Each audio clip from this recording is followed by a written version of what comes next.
رسولullah صلی اللہ علیہ وسلم جن کو اللہ تعالیٰ نے ہمارے لیے ہادی و مرشد بنا کے بھیجا،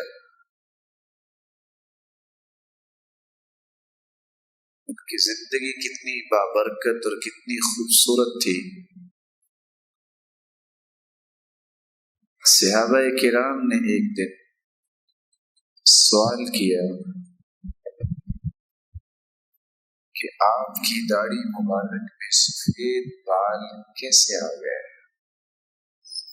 اور آپ بھی جانتے ہیں کہ آپ صلی اللہ علیہ وسلم کی زندگی کتنی تھی،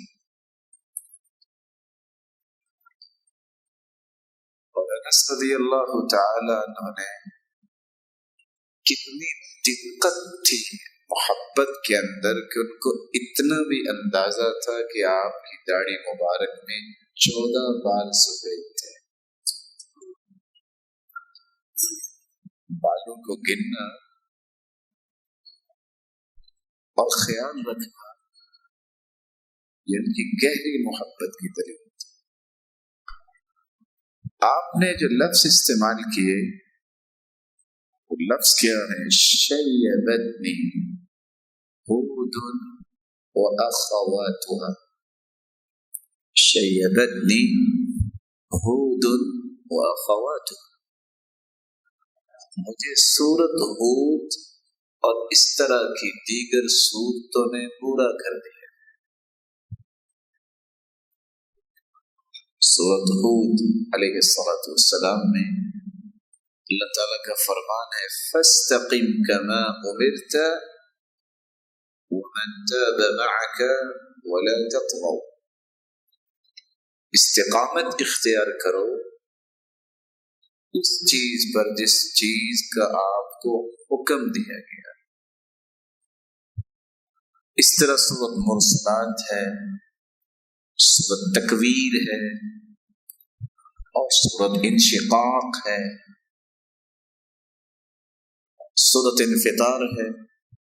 یہ ایسی صورتیں ہیں اگر کسی نے قیامت اپنی آنکھوں سے دیکھنی ہو تو اکیلا بیٹھ کے ان صورتوں کا ترجمہ پڑھ لیں۔ رسولullah صلی اللہ علیہ وسلم نے یہ جو لفظ استعمال کیے ہیں کہ مجھے سورت ہود اور اس طرح کی دیگر صورتوں نے بوڑھا کر دیا ہے، کیا مطلب بوڑھا کر دیا؟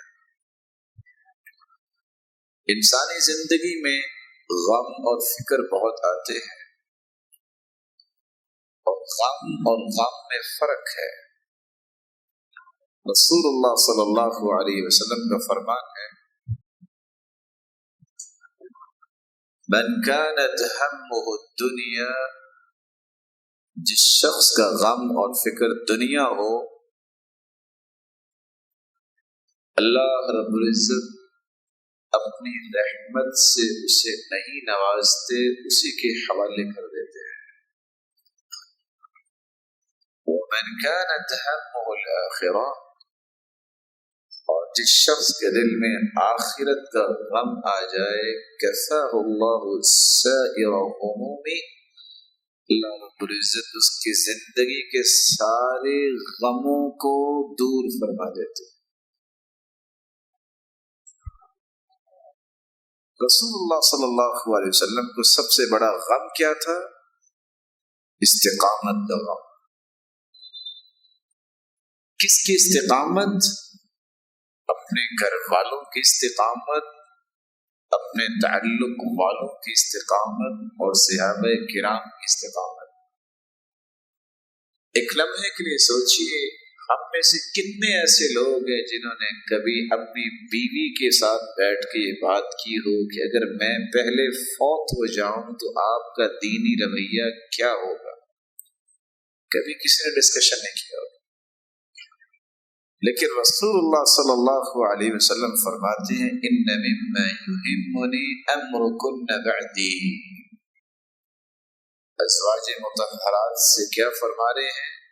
مجھے جو فکر لاحق ہے وہ یہ ہے کہ میرے چلے جانے کے بعد تمہارے دین کی کیفیت کیسی رہے۔ یہ فکر گھر والوں کے متعلق، اولاد کے متعلق، تعلق والوں کے متعلق، اور جن لوگوں کے ساتھ انسان زندگی گزارتا ہے، محبت اور احترام کا ایک رشتہ بنا ہوتا ہے، ان کے متعلق یہ فکر ہونی چاہیے۔ جس شخص کو یہ فکر نہیں، وہ شخص کبھی بھی اپنے صحیح منہج پہ زندگی نہیں گزار سکتا۔ آپ نے دیکھا ہوگا اچانک سے ایک انسان غلط رویے چھوڑ کے بالکل نیک بن جاتا ہے، دنیا خوش ہو جاتی ہے، چند دن گزرتے ہیں دوبارہ اپنی واپس اسی زندگی میں چلا جاتا ہے۔ اس کے بارے میں اللہ کے رسول صلی اللہ علیہ وسلم نے پناہ مانگی تھی، اللہم انی اعوذ بک من الحور بعد الکور، اے اللہ سیدھی راہ ملنے کے بعد پھر برے راستے کی طرف پلٹ کے جانا میں تیری پناہ چاہتا ہوں۔ نیک بننا مشکل نہیں، اس پہ ثابت قدم رہنا یہ بہت بڑا ایک مقام ہے۔